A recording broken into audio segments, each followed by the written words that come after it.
بسم اللہ الرحمن الرحیم۔ السلام علیکم ناظرین۔ ذوالحجۃ الحرام کی پہلی تاریخ ہے اور جمعۃ المبارک کا مبارک دن ہے، اور پروگرام کا نام ہے محبتیں بڑھاؤ۔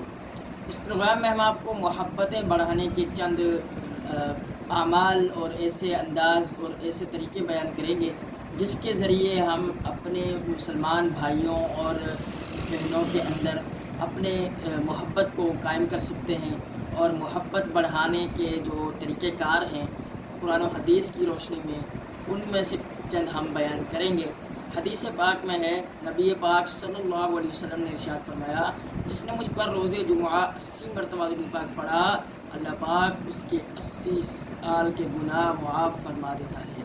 صلو علی الحبیب صلی اللہ علیہ محمد۔ ناظرین محترم، اسلام امن کا اور محبت کا پیغام دیتا ہے، اور محبت قائم رکھنے کے بعد ایک مسلمان دوسرے مسلمان سے اتنی محبت کرتا ہے کہ اس کی محبت اس کو اس کے اوپر کسی بھی طرح کا ظلم و تشدد کرنے سے باز رکھتی ہے، چاہے وہ اگر باغی بھی ہو جاتا ہے، کوئی ایسا غلط کام کر بیٹھتا ہے، تب بھی اس مسلمان کو اپنی محبت کا نتیجہ برا نظر نہیں آتا، اور وہ یقین نہیں کر پاتا کہ سامنے والا کوئی غلطی پر ہے، غلط کر رہا ہے، کوئی غلط انداز اختیار کر رہا ہے۔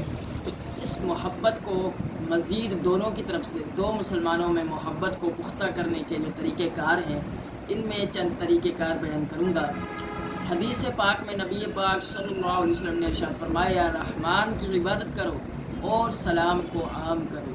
الحمدللہ، جو مسلمان سلام کو عام کرتا ہے، ہاتھ ملاتا ہے، لوگوں سے ملاقاتیں کرتا ہے، تو وہ مطلب اپنی محبت کا پیغام دے رہا ہوتا ہے۔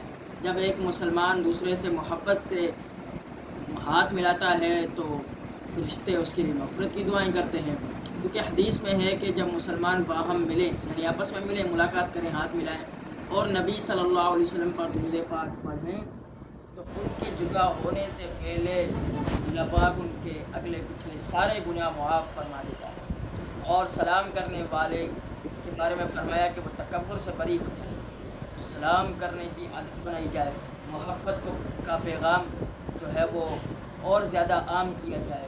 اور محبت کیا ہے؟ ایک مسلمان پر دوسرے کی عزت حرام ہے، اس پر گندی نظر نہ ڈالے، اس کے اوپر اچھی نظر رکھے، اس کی ہر مال جان آل اولاد سے محبت بھری اچھی محبت کو اپنائے، گندی محبت نہیں، اچھی محبت۔ حدیث میں فرمایا گیا، المسلم من سلم المسلمون بلسانہ و یدہ۔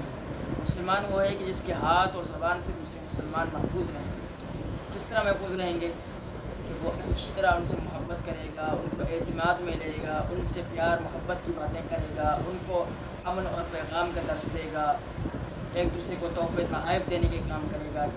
فرمایا گیا، تحفہ تو محبت بڑھتی ہے، موطا امام مالک کی حدیث ہے۔ تو یہ طریقہ کار اپنائیں گے، ایمان بھی پختہ ہوگا، اور دو مسلمان جب آپس میں اتنے پکے ہو جائیں تو پھر کوئی بھی ان کے درمیان دراڑیں نہیں ڈال سکتا۔ جب یہ محبت کمزور ہوتی ہے، اس میں تھوڑی سی بھی کمزوری آ جاتی ہے، تو پھر دو لوگوں کو لڑانا بہت آسان ہو جاتا ہے۔ مثال کے طور پر کسی نے الزام لگا دیا، یار یہ تو تمہارے بارے میں یوں کہہ رہا تھا۔ اب اگر آپ نے اس کو مطلب تھوڑا سا لیا نا، اسے یوں کہا تو پھر یہ بہت خطرناک معاملات ہو جاتے ہیں۔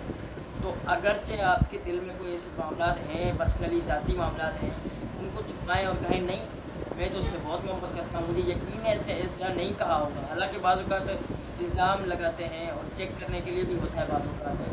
تو یوں مطلب اگر ہم اس طرح کریں گے نا، تو تھوڑی بہت جو بھی نفرت ہوگی وہ دور ہو جائے گی۔ سامنے والے کو پتہ چلے گا کہ یار میں نے اس سے نفرت کا اظہار کیا تھا، اس نے تو مجھے میری نفرت کو تو مانا ہی نہیں، اس نے تو محبت ہی کو تسلیم کیا اور سمجھا کہ میری آپس میں ان کے ساتھ جو بات چیت رہتی ہے وہ اچھی رہتی ہے، تو وہ پھر سامنے والا اس کو مطلب اور زیادہ اس کے قریب آئے گا۔ اور اسلام قبول کرنے والوں میں ایک تعداد آپ کو ملے گی جو محبت اور حسن سلوک کی وجہ سے قریب آئی ہوگی۔ کسی کی غم گساری کرنے کے وقت، کسی غریب کی مدد کرتے وقت، کسی کی جان بچاتے وقت متاثر ہوتے ہیں اور اسلام قبول کرتے ہیں۔ ناظرین محترم، یہی میرا پیغام ہے کہ محبت کو عام رکھیں، گھروں کو امن و سکون کا گہوارہ بنائیں، آئے دن جو جھگڑے فساد فتنے ہوتے ہیں، یہ نفرت کی آگیں کیسے آگے آتی ہیں، دو لوگوں کو لڑانے کے جو منصوبہ بندیاں بنتی ہیں یہ کس طرح خطرناک ہوتی ہیں، ان سے بچنے کے لیے ایک دوسرے کو اعتماد میں لینا شروع کرنا چاہیے۔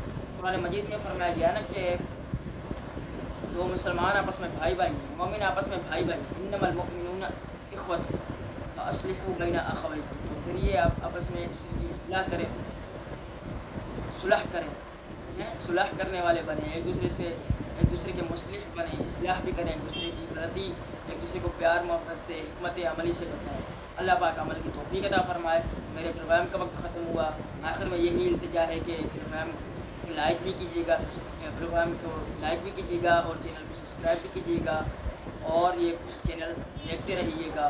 اور اس مہینے کی خاص بات میں آپ کو عرض کروں کہ اس میں جو واقعات رونما ہوئے اور حضرت اسماعیل علیہ السلام، ابراہیم علیہ السلام کے جو بھی واقعات ہیں انشاءاللہ وقتاً فوقتاً عرض کرتے رہیں گے، اس مہینے کی عظمت و شان کو بھی بیان کرتے رہیں گے۔ تب تک کے لیے اجازت دیجیے، اللہ حافظ، السلام علیکم ورحمۃ اللہ وبرکاتہ۔